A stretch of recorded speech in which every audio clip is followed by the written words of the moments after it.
Magandang umaga po sa atin lahat at pray to God na tayo po ay patuloy na papagpala ng Panginoon sa ating pong pagtatalakay today. And our topic for today is about three houses and a household. Okay? So ito po yung ating theme for today.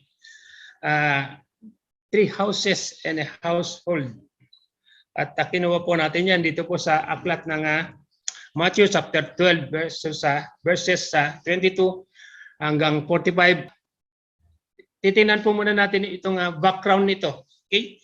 Yung background po nitong ating teksto, itong ating inaaral nito is nag-start po ito, nagmula po ito doon sa kung babalikan po natin yung verse 15 ng ating teksto, a great crowd began to follow Jesus.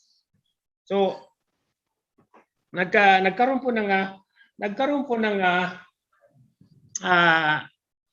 pagdumog ng tao sa ating Panginoong Jesucristo diyan po sa verse 15.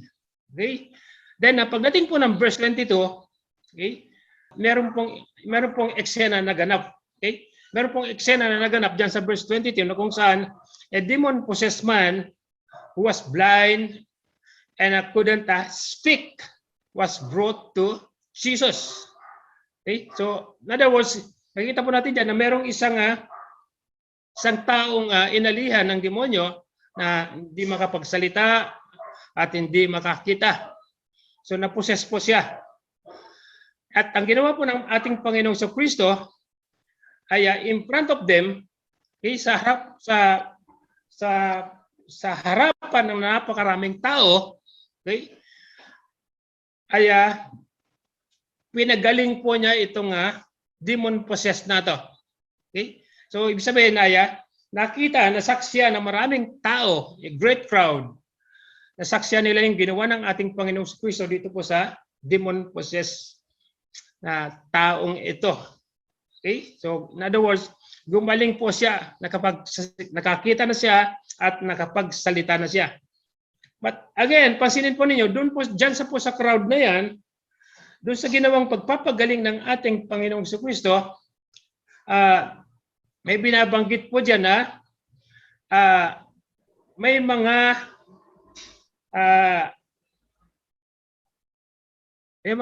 Pharisees, okay?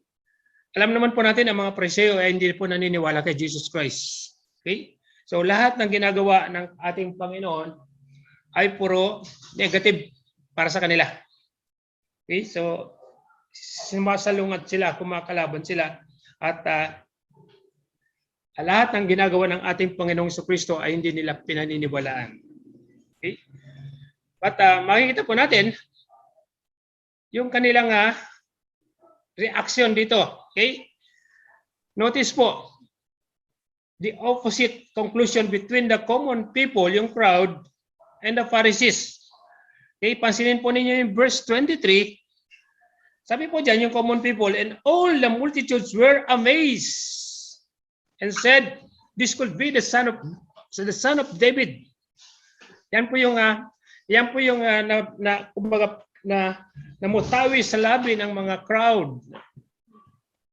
Yung mga sandaling yun, nung nakita nilang pinapagaling o pinagaling ni Jesus Christ itong demon-possessed man ito.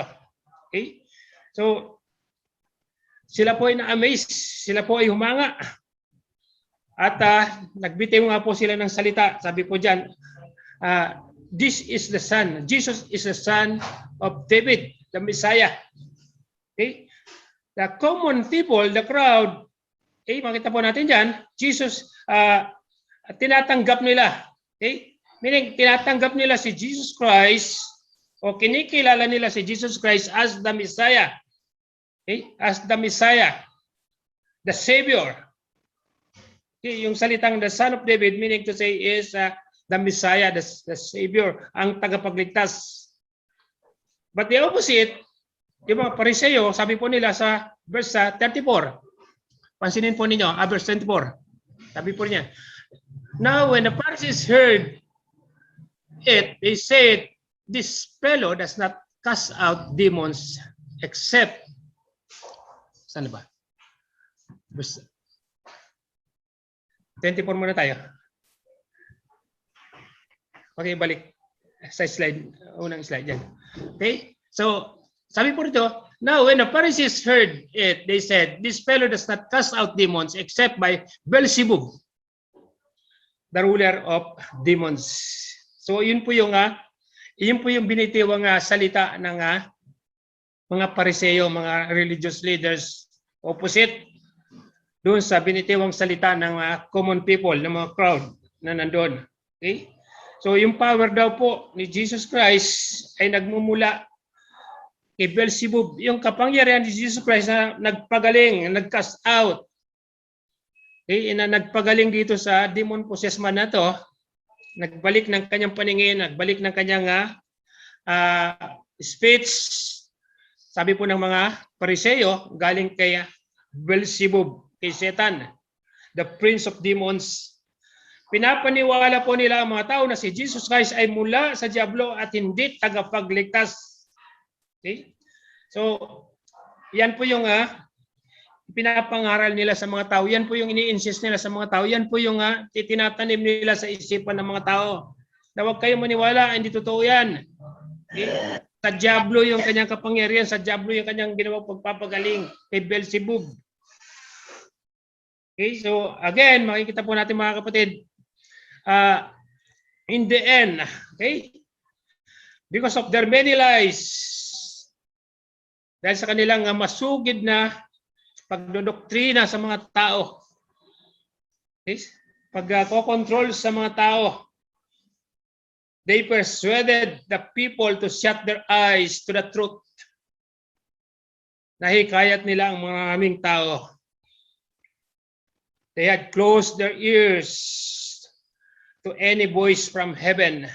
And in the end, nakita po natin, sila rin, they crucified Jesus. Because pinaniwalaan po nila yung lies ng mga Pariseo, ng mga religious leaders. Sila na-amaze dun sa ginawa ng Panginoong Jesucristo. But in the end, sila rin po yung sumisigaw, crucify Jesus. Okay? Because of the lies of the Pharisees, of the religious leaders at the time. So ganyan po yung nangyari. Now, tingnan po natin dito how Jesus tried to teach this Pharisees. Okay? Tingnan po natin kung paano po tinuruan ng ating Panginoong Jesucristo itong mga religious leaders na to. By referring to three houses. Okay? By referring to three houses. Pwede mo pakilagay sa next slide po natin, the three houses. Okay? And let's consider these houses one by one. Una, makikita po natin a divided house. Okay? So, a divided house. And sabi po dyan, verses 25 and 26, but Jesus knew their thoughts and said to them, every kingdom divided against itself is brought to desolation. And every city or house divided against itself will not stand. If Satan casts out Satan, he is divided against himself. How then will his kingdom stand? So ayon po dito, si Jesus Christ po, by the power of God, nakita po natin doon sa verse 22, he cast out a demon, pero ito po mga Pariseo na to, sabi ko nga po kanina, mga religious leader, they accused Jesus Christ of casting out demons through Satan's power. Okay? So, kung napapansin po ninyo dito sa ating tekstong binasa, okay, ibig pong sabihin yan, lahat ng tahanan o church o kaharian divided against itself, ay ano pong mangyayari? It will fall. Okay? Babagsak, magkakawatak-watak. Magkakagulo, mahati. This include God's kingdom and Satan's kingdom. Maalala ko nga po yung nangyari po doon sa atin, sa Mary Homes. Grabe. Because meron pong mga Pariseo na pumasok sa loob ng church ng Mary Holmes. Merong mga religious leaders na ginamit para i-divide ang church, para sirain ang church, para magkagulo ang church. Hanggang sa dumating sa punto na na-split ang church. But again, Romans 8:28 ay namayani, everything works together for good. In other words, ginamit ni Lord yun para mas lalo pang mapabuti, pero para hindi mapasama. Okay? So, ang Panginoon po, napakabuti ng Panginoon. Okay? Kahit na ang pangit ang nangyari, kahit na hindi maganda yung nangyari, still, ginawa itong maganda ng Panginoon. And look at now tayo ngayon. Okay? Ang ganda na po na nangyari.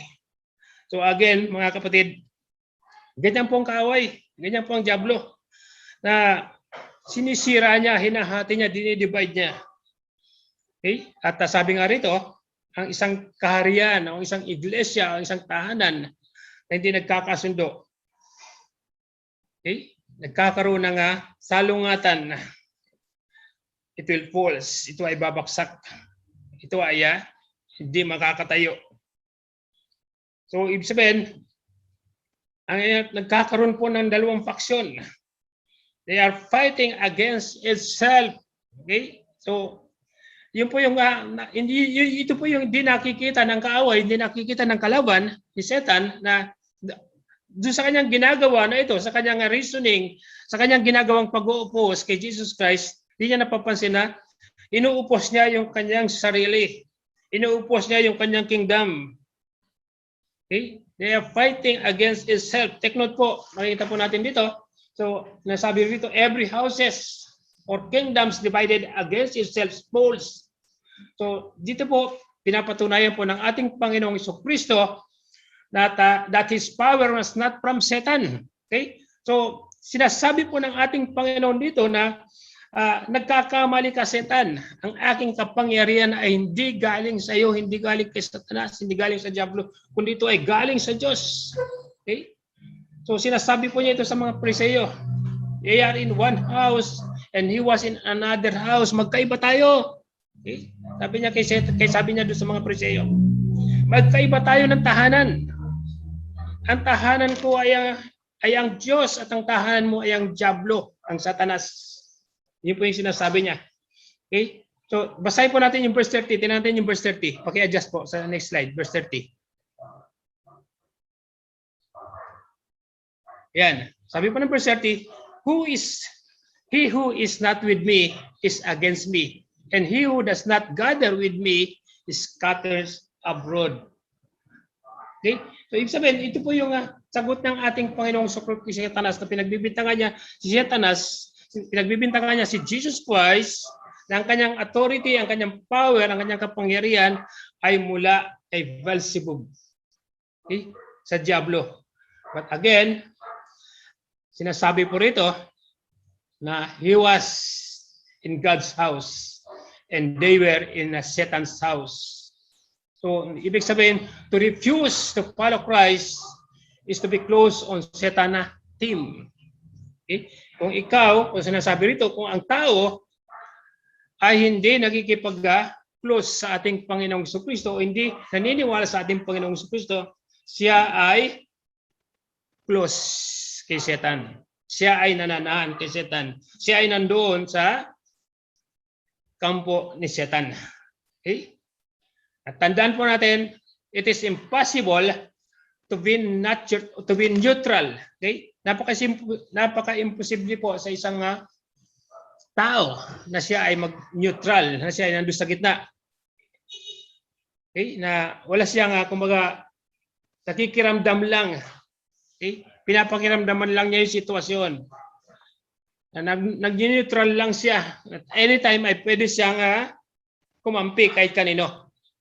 So yun po yung at sinasabi ng Panginoon, imposible sa isang tao, sa isang Kristiyano, lalo na sa isang Kristiyano na yun siya ay lumagay doon sa neutral na aspeto ng kanyang buhay. Dapat kailangan niya mag-decide kung sino yung kanyang paniniwalaan, kung sino yung kanyang tatanggapin, at kung sino yung kanyang papapasukin sa kanyang buhay.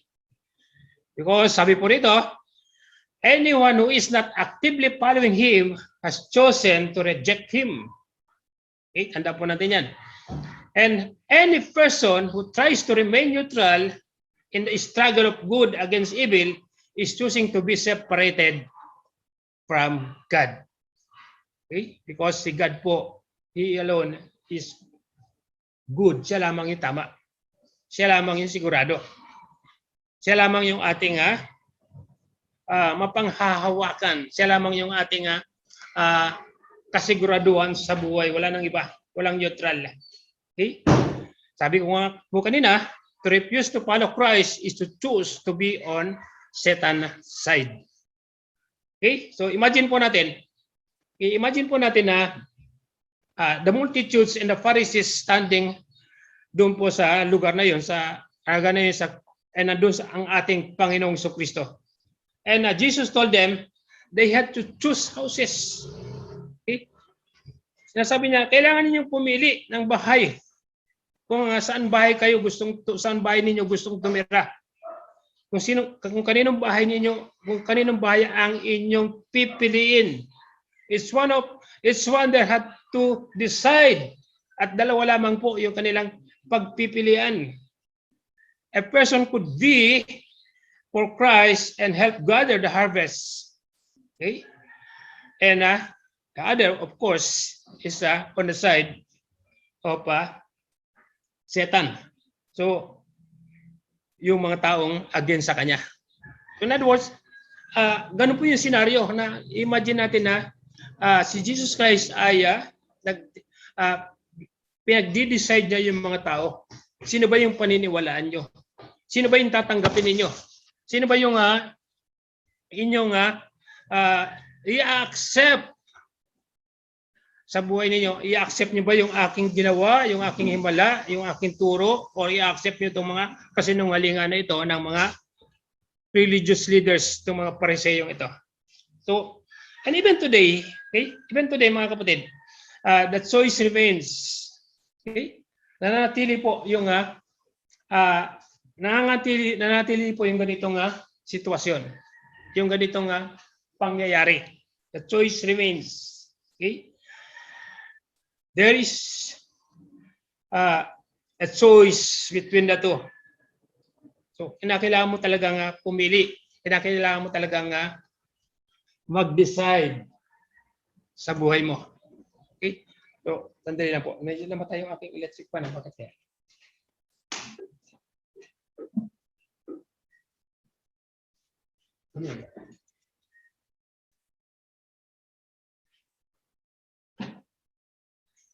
Okay. So, in other words, sabi rito, kailangan natin ang mag-decide. Kailangan natin ang pumili. Maging firm sa ating decision, sa ating pananampalataya, sa ating sinasamahan o sa ating kinakampihan.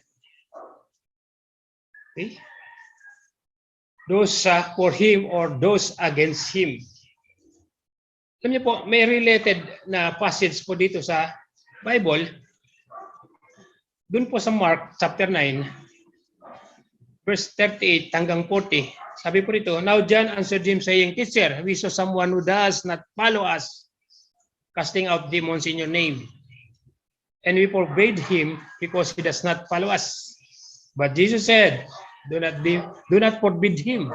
For no one who works a miracle in my name can soon afterwards speak evil of me. For he who is not against us is on our side. Now, gusto ko na pong bigyan ng konting pansin ito pong talatang ito. Notice po dyan sa verse 40. Okay? Pansinin po ninyo yung verse 40. For he who is not against us is on our side. Yan po sabi niya. So, ibig sabihin, there is a stranger.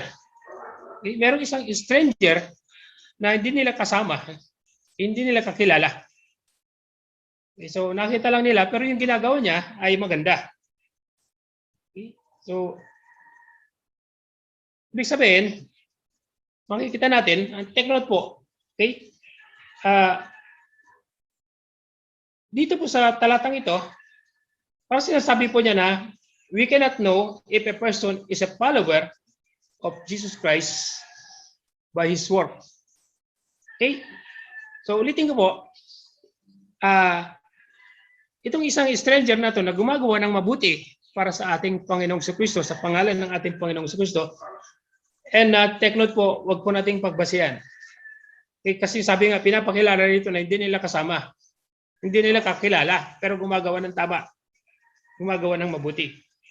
And sinasabi ko po dito na we cannot know if a person is a follower of Christ by his work.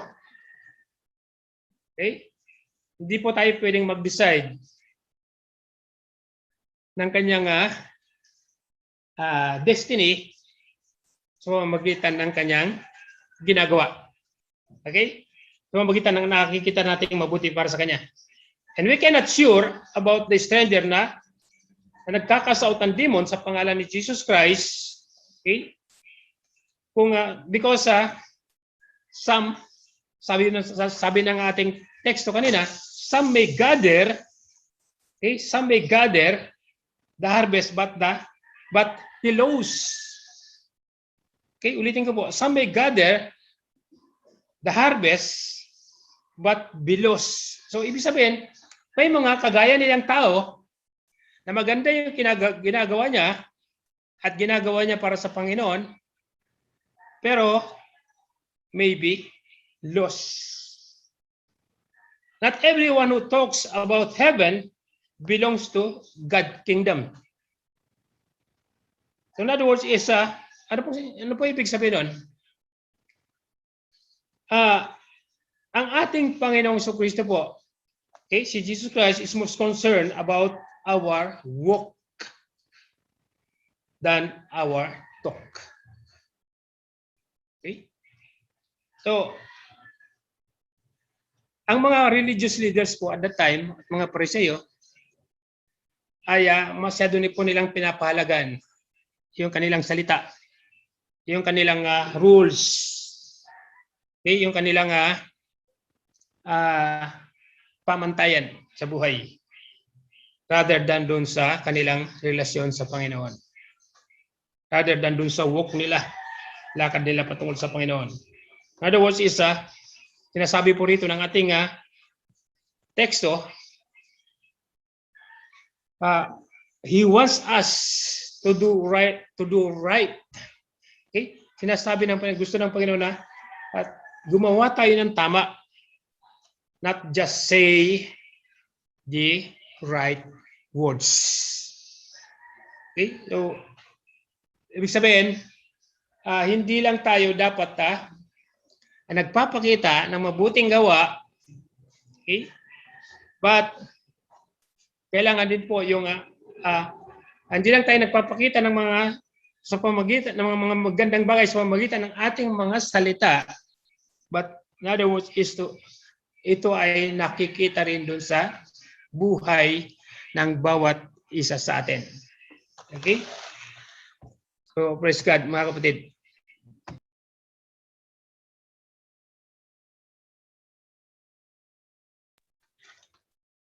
Okay, so again, mga kapatid, din na po natin. Maraming tao. They are not against Christ. Okay, maraming tao, they are not against Christ. They are outwardly for Him. Pero inwardly, they do not belong to Jesus. Okay? Hindi po sila naniniwala inwardly because hindi po sila nagpapasakop sa ating Panginoong Jesucristo. Kaya po ng ginagawa ng mga Pariseo, ng mga religious leaders. Okay? Hindi po sila nagpapasakop sa Panginoon. They will not let Jesus rule their lives. They do not submit to Jesus as Lord. Okay? Then again, mga kapatid, nasabi nga po ng Bible, okay, sinasabi nga po ng salita ng Diyos dito, mababasa natin, magkakaalaman po yan sa bandang huli. Okay? Magkikita-kita po yan sa bandang huli. Because Jesus exposed those people who sounded religious but had no personal relationship with Him. Ganyan po mangyayari sa bandang uli. Magkakaroon ng pagbubunyag. Okay? Magkakaroon ng paghahati-hati, pagdidivide between the goat and the sheep. I-expose po yan ng ating Panginoon in the end. Yung mga taong walang personal na relasyon sa Kanya, on Judgment Day, only our relationship with Christ, our acceptance of Him as Savior, and our obedience to Him will matter. A divided house. Okay? It will fall. Okay? Ito po ay magaganap. Okay? Yung resulta ng divided house ay magkaroon po ng kaganapan in the end. That's why be sure ng ating pong tahanan. Yung ating buhay ay hindi hati. Okay? Yung ating paniniwala, yung ating pananampalataya ay hindi hati. Nang sa ganoon, makakasigurado tayo sa ending ng judgment na magaganap ay sigurado po yung ating mapupuntahan. Okay? A divided house. Number 2 po, a strong man's house. Yan po yung pangalawa. Strong man's house. Basahin po natin ang verse 29. Sabi po dyan, or how can one stand, or how can one enter a strong man's house and plunder his goods unless he first binds a strong man, and then he will plunder his house. Ang kaaway po, ang diablo, ang demon, ang pinaka-aim po niyan sa buhay. Okay? Tanda po natin, ang pinaka-aim po niyan sa buhay is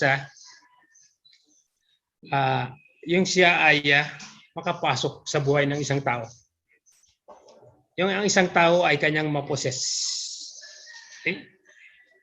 Yung mapasukan niya, yung makontrol niya. Yan po yung aim ng kaaway. Yan po yung aim ng diablo, ng demon. To control people. Okay? Seek to enter people. At dito nga po nakikita natin, marami po tayong nababasa dito sa Bible na marami po siyang biktima. Marami po siyang pinoses. Marami po siyang pinahirapan. Pero dahil sa ating Panginoong Kristo, sila po ay nakalaya. Sila po ay gumaling. Lumalayas at umaalis ang mga demonyo pag nandiyan po ang presence ng ating Panginoong Kristo, gaya po ng nakita natin pangyayari dito sa ating teksto. Okay? Now, tingnan po natin itong verse 29. Pansinin po natin muli itong verse 29 natin binasa. Here, okay, makikita natin, Jesus gave us an illustration about a strong man's house. Ito po isang illustration na ipinapakita ng Panginoong Kristo. He stated a principle na napakasimple and helpful po para sa atin lahat. Ito po isang itong klase ng illustration na ito na sinasabi ng ating Panginoon dito sa verse 29. Okay? So sinasabi niya para ito ay ating maintindihan, para ito ay ating maunawaan. Ang sabi po niya, before you can enter a strong man's house, para pagnakawan o para sirain, wasakin, first you must bind the strong man. Sino po yung strong man na yun? Si Jesus Christ po. Okay? Si Jesus Christ po yung binabanggit po dyan sa verse 29 na yan. Hindi po si Satan yan, kundi si Jesus Christ po yung binabanggit na strong man dyan sa verse 29. Okay? So, first sabi niya, bago mo pasukin yan, you have to bind Jesus Christ na nakatira sa tahanan na yan. So in other words, si Jesus Christ po nakatira sa atin. Nananahan sa atin. Yung Espiritu ng Panginoon ay nananahan sa atin. At bago makapasok ang kaaway, ang diablo, kinakailangan muna niyang i-bind si Jesus Christ sa buhay natin. So yun po ibig niyang sabihin. Kailangan muna niyang paalisin si Jesus Christ sa buhay natin para siya ay makapasok. Okay? At hanggat nandiyan ang Panginoong Kristo sa buhay ng isang tao, hindi siya makakapasok. That's why kailangan niyang i-bind. Kailangan niyang i-cast out si Jesus Christ. Okay? So, ibig sabihin, merong ganong senaryo sa buhay ng isang mananampalataya, sa buhay ng isang Kristiyano. Okay? Tayo po yun. Na nung tinanggap natin si Christ as Lord and Savior, siya ay nananahan sa atin. Pumasok siya, yung kanyang espiritu ay nananahan sa atin. And sabi ko nga kanina, ang gusto mangyari ng kaaway is siya ay pumasok din sa atin. To possess us. Okay? Para tayo sirain, para tayo wasakin. But the problem is, he has to bind out first or cast out first si Jesus Christ sa buhay natin para makapasok siya. Para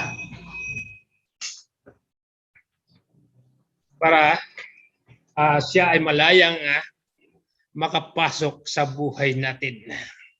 Okay? So, yun po yung sinasabi po dyan. Okay? So, in other words, ang isang Kristiyano, isang mananampalataya, ay meron tayong shield. Okay? Meron tayong protection na hindi basta-basta napapasukan ng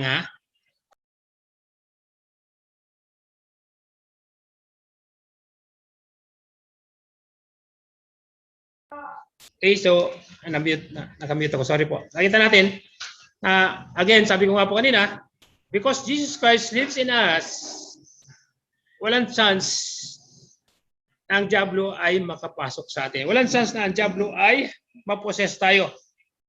Okay? At again, makikita po natin ito na nandyan si God.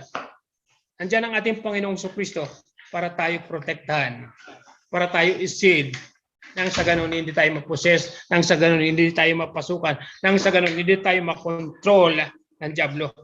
Gaya ng ginawa po niya dito sa ating text na nakita po natin na kinontrol niya yung tao na kanyang pinasukan. Binulag niya at tinanggalan niya ng speech, ng salita. Okay? So, ganun po yung kanyang ginagawa. But, sinasabi po ng salita ng Panginoon sa atin today na hindi po niya pwedeng gawin yun sa atin because the strong man lives in us. Okay? Nananahan siya sa atin. Tayo ay kanyang pinoprotektan. Tayo ay kanyang siniselyuan. Sa ganun, hindi magkakaroon ng pagkakataon ang kaaway, ang diablo na pumasok sa ating buhay. Okay? Habang siya ay nandiyan, habang ang Panginoon ay nananahan sa atin, habang ang Panginoon ay kakampi natin, walang chance na ang kaaway ay makapasok sa buhay natin. Okay? Dahil ang Panginoon po, sabi po dito, pag ang Panginoon po ay nandyan, the demon began to tremble. All demons tremble when Jesus arrives. Okay? Nanginginig ang diablo pag ang Panginoon ay nandiyan. Pag ang Panginoon ay dumarating. Other words, safe na safe po tayo. Okay? Pinapakita po dyan na safe po tayo. Because natatakot po ang diablo sa strong man na nananahan sa atin. They often cry out in fear. Okay? Again, tandaan po natin, the demon are strong compared to humans. Okay? Kung ikukumpara natin ang ating sarili sa demon, mas malakas siya, mas powerful siya kaysa sa atin. But they are weak compared to Jesus Christ, and Jesus Christ is in us. Siya yung ating strong man. Siya yung nananahan sa atin. At walang chance na ang kaaway, ang diablo, ay pumasok sa atin because ayaw niya na dumikit man lamang sa Panginoon. Dahil nanginginig siya, nagte-tremble siya. Okay? So, in other words, makikita po natin dito, ayon po dito sa ating teksto, from the start ng ating verse doon po sa verse 22, makikita natin ang ginawa po ni Jesus Christ. He came to demons' home. Okay? pinasok po, pinalayas po ni Jesus Christ. Dati ang nakatira po doon sa yung strong man na nakatira po dito sa buhay ng demon possessed nato ay ang diablo. Okay? Pero si Jesus Christ po dumating, nakita po natin dito sa verse 22, dumating ang Panginoong Jesucristo at pinalayas po niya yung diablo. At dahil doon, ano po nangyari? Nakakita at nakapagsalita po yung tao. Okay? Yan po yung ginawa ng Panginoon. Jesus spoke and the demons left. Okay? He bound the strong man and took his property away from him. He robbed the strong man at ibinalik po niya yung paningin at yung pagsasalita ng tao. Okay? Now, take note po. Let's pong malaman natin. Let's pong tingnan natin. Okay? There are at least 3 reasons a Christian cannot have a demon in him. Okay? Ulitin ko po, there are 3 reasons a Christian cannot have a demon in him. Una, the strong man in us is too strong to bind.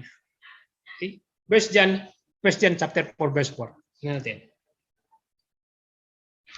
Kung sabi, you dear children are from God and have overcome them, because the one who is in you is greater than the one who is in the world. So, yan po. Because the spirit who lives in us is greater than the spirit who lives in the world.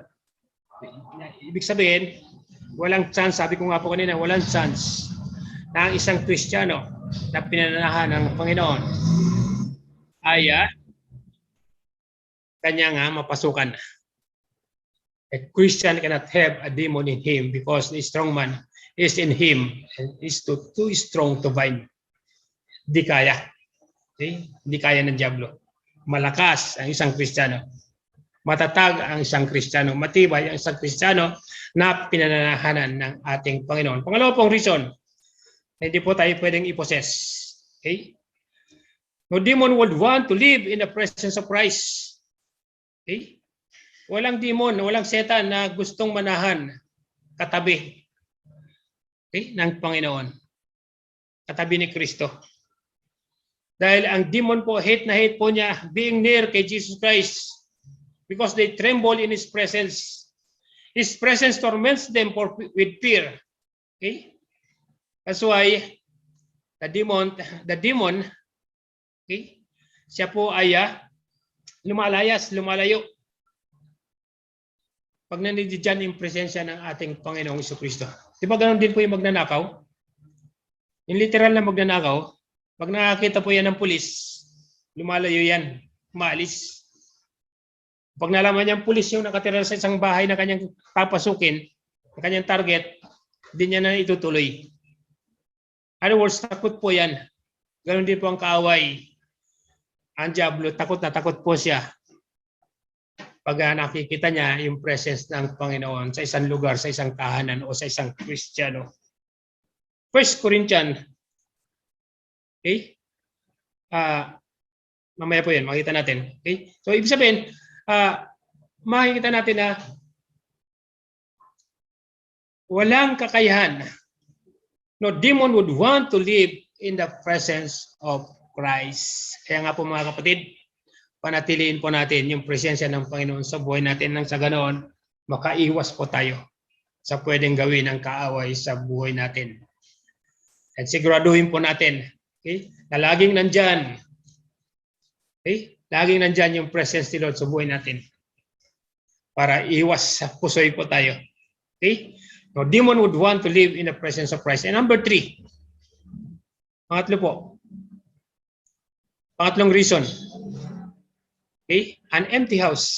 No, hindi yung isa, James. Yung isang reason, 3 reasons. Balik natin doon sa 3 reasons. Okay? 3 reasons as Christian cannot have a demon in him. Pwede balik natin doon sa pangatlo. Di ba yung una nakita natin? A strong man is in us, so strong to bind. And pangalawa, no demon would want to live in the presence of Christ. And number 3, Jesus will not allow it. Okay? So tayo pong mga mananampalataya na pinanahanan ng ating Panginoong Jesucristo, hindi niya ina-allow na mapasukan tayo ng kaaway. Hindi niya ina-allow na tayo ay makontrol ng dyablo. Okay? So, sabi po ng 1 Corinthians chapter 6 verse 20. Tingnan natin 1 Corinthians 6:20. Ano sabi po dyan? For you are both at a price. Therefore, glorify God in your body and your spirit which are God. Sabi niyan, tayo daw po, i-paid us with a price. Binili tayo ng Panginoon with a price. And sabi po ng Ephesians 1:7, Ephesians 1:7 says, in Him we have redemption through His blood. Through His blood. The forgiveness of sins according to the riches of His grace. Ibig pong sabihin, He paid us with a price. And ayon po dito, He bought us with His own blood. Okay? Grabe, binili tayo ng Diyos sa isang napakalakas o napakalaki, napakataas na halaga. Yung kanyang dugo, ang pinambayad niya sa atin. Okay? And in Exodus chapter 34, ito po yung kanyang sinasabi. 34 verse 14, for you shall worship no other God for the Lord, whose name is jealous, and He is a jealous God. Ibig sabihin, siloso po ang ating Panginoon. So, balikan ko lang po yung 1 Corinthians chapter 20, Ephesians 1:7, tayo ay binayaran ng Diyos ng kanyang dugo. Ang sabi niya diyan, siya ay silosong Diyos. Ayaw niya yung kanyang binili. Ayaw niya yung kanyang pag-aari ay mahati, ay magkakaroon ng cashier, kabahagi yung iba. Okay? Sinasabi niya diyan, siloso siya. Ayaw ko na yung aking pag-aari ay merong mag-aaring iba. So, ibig sabihin, pag-aari tayo ng Diyos because tayo po ay binili niya sa napakamahal na halaga at ang pinambayad po niya ay yung kanyang banal na dugo. Ang sinasabi niya ng Exodus chapter 34:14 ay ako ay silosong Diyos at ayaw ko na meron akong kahati. Okay? Ayaw ko na meron akong cashier sa aking pag-aari. In other words, Jesus will not allow a demon to live in a Christian, isang manampalataya. God will not agree to a divided house. Okay? So ito po yung tatlong dahilan. These are 3 reasons a Christian cannot have a demon in him because the strong man is in us and he is too strong to bind. Hindi siya kayang ibay na kaway. Hindi siya kayang palisin. Number 2, okay? So, no demon would want to live in the presence of Christ. And number 3, Jesus will not allow it. Yan po yung napaka-tibay na panghawakan po natin na tayo po ay hindi kayang igupo ng kaaway habang ang Panginoong Jesucristo ay nananahan sa atin. But take note po mga kapatid. Okay? Ingat-ingat pa rin po tayo. Kahit na po meron po tayong ganyan na pinanghahawakan, sinasabi pa rin po ng Biblia na ingat tayo because the Bible teaches us that a demon may influence a Christian. Hindi niya tayo kayang pasukin, hindi niya tayo pwedeng kontrolin, but he can influence us. He can affect our thoughts, our emotion, our action as a Christian. Okay? So, yan po yung pwedeng, hindi niya tayo kayang pasukin, but remember po doon sa Matthew chapter 4, kahit natalunan ng Panginoong Jesucristo, kahit natalunan po ang dyablo, okay? Hindi po ibig sabihin nyo na tumigil na siya. Hindi po ibig sabihin na tapos na siya. Okay? Meron pa siyang ginagawa. That's why, sabi po rito, he may influence a Christian. He can affect their thoughts, their emotion, and their actions. Okay? Paano po mangyayari yun? Pag tayo po ay nag-fail to walk in the Spirit. Okay? Ganyan po yung mangyayari. Pag tayo po ay nag-fail to walk in the Spirit, pwede po niya tayong ma-impluensyahan. Pag hindi po natin ginagawa yung ating spiritual exercises, pwede po niya tayong ma-impluensyahan. Okay? Pag hindi po tayo sumusunod, okay, pwede po tayong ma-sidetrack. Kung marami po tayong distraction sa buhay, kung marami po tayong mga focus na ibang bagay, ay pwede pong mangyari yun. Okay? That's why we have to focus our mind sa ating Panginoon lamang. Okay? Gaya po na nangyari kay Eve, di ba? Doon sa Garden of Eden. Ano po nangyari doon? Okay? She lost her focus by listening to the serpent. Okay? Napasukan po siya ng kaaway. Na-influencean po siya ng kaaway because yung focus po niya, inalis niya sa ating Panginoon. Nakinig po sa serpent. We too can lose our focus by letting our ears, okay, letting our life become over-grounded and confused. Yan po yung pwedeng mangyari. Okay? So again, tandaan po natin mga kapatid, ulitin ko po, meron 3 dahilan para hindi tayo kayang kontrolin ng Panginoon, pero hindi po tumitigil ang kaaway. Okay? Remember, 1 Peter 5:8 is like a roaring lion, is down there to devour. Naghahanap lang ng pagkakataon para tayo ma-impluensyahan. Para tayo ay masingitan. That's why don't leave our door open. Para hindi mo po makapasok, makasingit o ma-impluensyahan tayo ng kaaway. Kaya po na nangyari kay Eve, kay Eva, doon po sa Garden of Eden. Tingnan po natin 2 Corinthians chapter 11 verse 14. 2 Corinthians 11:14. Sabi po niya, and no wonder, for Satan himself transformed himself into an angel of light. Okay? So pwede po niyang gawin yan para tayo malinlang, para tayo maloko. Ganyan siya katalino. Okay? Ganyan siya ka-wise. Gumagawa po siya ng paraan para tayo ay malinlang. He transforms himself into an angel of light. Ingat po tayo. Satan can deceive us by appearing to be attractive, to be good, to be moral. Kaya nga po, wag po tayong pa-deceive. Okay? Don't be fooled by external appearances. Baka wala po yan ng kaaway sa buhay natin upang tayo ay masilo. Okay? Upang tayo ay ma-devour.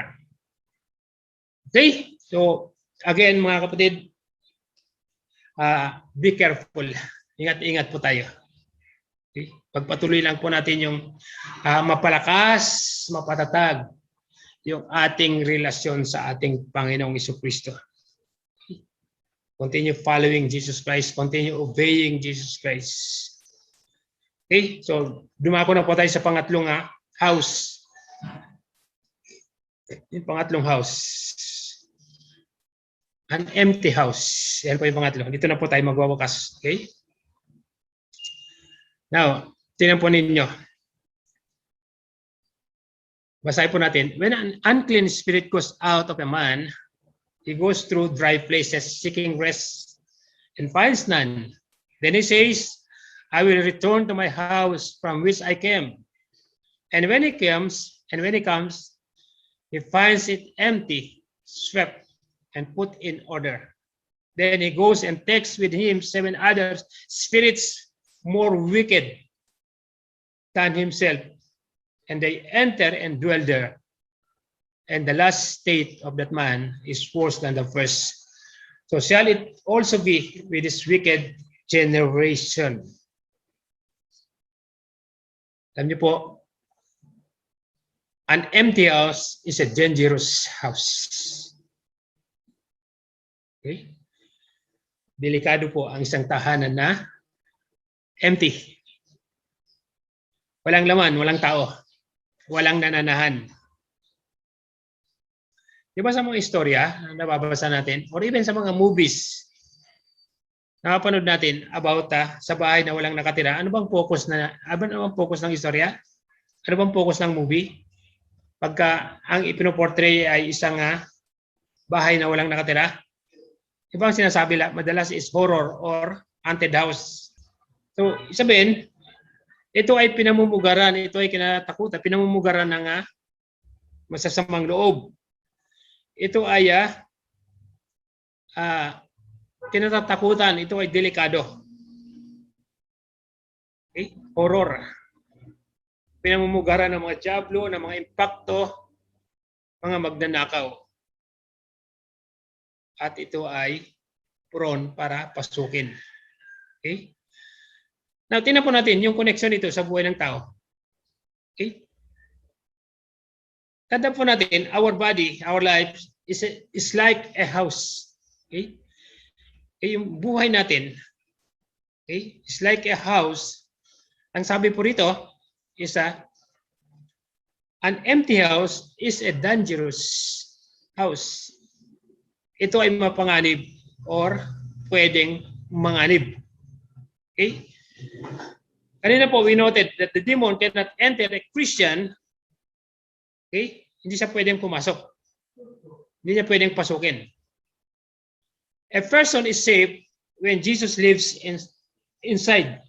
Okay? But an empty house, if hindi nananahan o pinananahan ni Kristo ang isang tahanan o ang isang katawan, ito ay papasukin ng kaaway at siya ay mananahan dun. Because there was no strong man to prevent them. Walang Jesus Christ na harang para sila ay hindi makapasok. Again, mga kapatid, tandaan po natin, just cleaning up one's life without filling it with God's word or God's purpose, okay, leaves plenty of room for Satan to enter. Sabihin, hindi sapat yung ikaw ay gumagawa lamang ng mabuti. Hindi sapat na iniingatan mo lamang yung physical life mo. Okay? By doing good works and everything. Okay? Sabi rito, pwede itong pasukin pa rin ng kaaway. May kwento po dito sa Bible about the book of Ezra. Okay? Yung isang aklat po dito sa Bible, yung Ezra, nabasa niyo na po yun.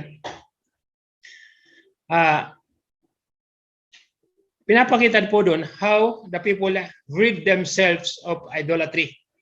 Talagang nagagalit sila sa idols. Tinanggal po nila lahat ng idols sa buhay nila. Okay? Pinapakita po dyan how the people rid themselves of idolatry. In other words, maganda po yung kanilang ginagawa.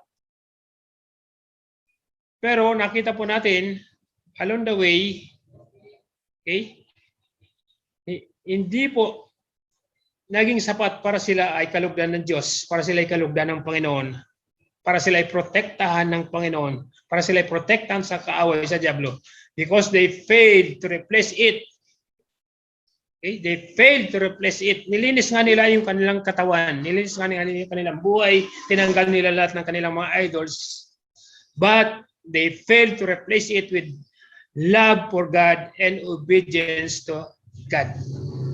Kaya nga hindi nga, sabi ko nga po na hindi sapat na maganda yung pamumuhay mo, hindi sapat na okay yung buhay mo, pero hindi mo pinapasok ang Panginoon sa buhay mo. Okay? Hindi mo ito, tinanggal mo nga yung mga bagay na nagpaparumi sa iyo, pero hindi mo naman ito pinalitan ng pag-ibig para sa Diyos. Hindi mo naman ito pinalitan ng pagsunod sa kalooban ng Diyos. Ridding our lives of sin is the first step. Yan po kailangan natin unang gawin. But we must also take the second step, which is filling our lives with God's Word and the Holy Spirit. Sa ganun po, tayo ay makasigurado. Unfilled and complacent people are easy target for Satan. Okay? Easy target pa rin po tayo kay Satan kahit na okay po yung ginagawa natin na buhay. Hanggat wala ang Panginoon na mananahan sa atin, na magko-control sa atin, na pinagsukuan ang ating buhay sa, okay? Prone pa rin po tayo. Okay? Pwede pa rin po tayo nga maging easy target ng kaaway. Okay? Kaya nga po, kailangan po natin ng shield, kailangan po natin ng protection, none other than ang ating Panginoong Jesucristo. Okay? At ang sabi po ng ating teksto, we need to invite Jesus Christ to live in us. Otherwise, mga kapatid, sabi po dyan, verse 43 and 45, siya ay muling paparito. Siya ay muling babalik. May kasama pa. At magiging worse pa ang buhay ng tao na kanyang papasukin than the first. Okay? So sana po mga kapatid, tayo po ay patuloy na maging mapagmatsyag, patuloy na siguraduhin po natin ang ating sarili. Meron akong pina-type. Na-type mo ba, James, yung aking pabol? So pwede po ba natin basahin ng sabay-sabay? Basahin po natin ng sabay-sabay. A person is saved only when Jesus lives within. Okay, tandaan po natin yan. Tandaan po natin yung kataga na yan, ang salita na yan. A person is saved only when Jesus lives within. Pag hindi po nananahan ang strong man sa atin, si Jesus Christ, pwede po tayong maposes. Pwede tayong mapasukan. Pwede po tayong bulagin ng kaaway. Pwede po tayong gawing pipi. Pwede niya rin tayong gawing bingi. Okay? Pero, pag nandyan po si Jesus Christ, wala po siyang kakayahan na tayo ay i-possess. So, mga kapatid, sana po tayo napagpala ng salita ng Panginoon sa mga ito. Let us pray. Father God, we thank you very much for giving us the assurance na walang kakayahan ang diablo, na kami ay kontrolin, na kami ay possess habang ikaw ay nananahan sa buhay namin. But of course, Father God, binigyan mo rin kami ng warning na meron pa rin kakayahan ang diablo. Meron pa rin siyang kakayahan na impluwensyahan kami sa aming emotion, sa aming mga action. That's why nag-iwan ka sa amin ng mga salita sa umagang ito nang sa ganun kami po ay makasigurada. Lord, thank you for giving us this message nang sa ganun hindi kami maging complacent. Hindi po kami maging relax. Because may kaaway, may diablo na kumikilos, may diablo na gumagalaw, na hindi sumusuko, na hindi kami sinusukuan. Hanggat siya hindi nakakakuha ng pagkakataon na kami ay mapasukan. Lord, we thank you. At dalangin namin, Panginoon, na ikaw na aming strong man ay mapanatili namin sa buhay namin, sa puso namin. Huwag niyo ngayaan, Panginoon, kahit sandali ay kapabayaan ka namin, Panginoon, sa buhay namin. Instead, Lord God, patuloy ka namin mapalakas, patuloy ka namin mapatatag ang aming relasyon sa inyo, ang aming ugnayan sa inyo. Sa araw-araw ng aming buhay, sa aming mga devotion, sa aming mga pagbabasa, pagsasaliksik, pag-aaral ng iyong banal na salita, Lord, we thank you for giving us fresh understanding every day of our lives. Na araw-araw, Panginoon, kami po ay nare-refresh ng iyong banal na salita. Araw-araw kami po ay napapalakas, napapatatag sa magitan ng salita mo, O Diyos. Lord, we thank you. Continue to lift up everyone unto you, O God. Everyone who represented in this fellowship, Lord, I pray to you, O God, to strengthen our faith. Strengthen our relationship to you. Patuloy mo kaming palakasin, patuloy mo kaming patatagin, O Diyos. Patuloy na wala yung focus namin, Panginoon, ay hindi mawala. Salamat po, dakilang Diyos. Lord, you also acknowledge your goodness to us sa aming pang araw-araw na buhay. Nais po namin pasalamatan kayo na hindi po kayo nagkukulang sa amin. Andiyan ka palagi na kami ay inyong pinapalakas, kami ay inyong pinapatatag, na kami ay inyong tinutulungan. Andiyan ka palagi, Panginoon, na inyong ibinibigay, pinagkakalob ang aming pangangailangan sa araw-araw. Nandiyan ka palagi, Panginoon, kami ay inyong tinatayo every time na kami po ay nadadapa o nanghihina. Nandiyan ka, Panginoon, na kami ay inyong pinapagaling every time na kami po ay nagkakaroon ng karamdaman. Every time na kami ay nagkakaroon ng kakulangan, Lord, nandiyan ka na nagpupuno sa aming pangangailangan. Lord, thank you. Dahil sa iyong kabutihan sa amin, for your faithfulness in us. Lord, we are blessed because we have you, na aming strong man. Salamat po, dakilang Diyos. To you all the glory, honor, and praises. In Jesus' name we pray. Amen. Amen.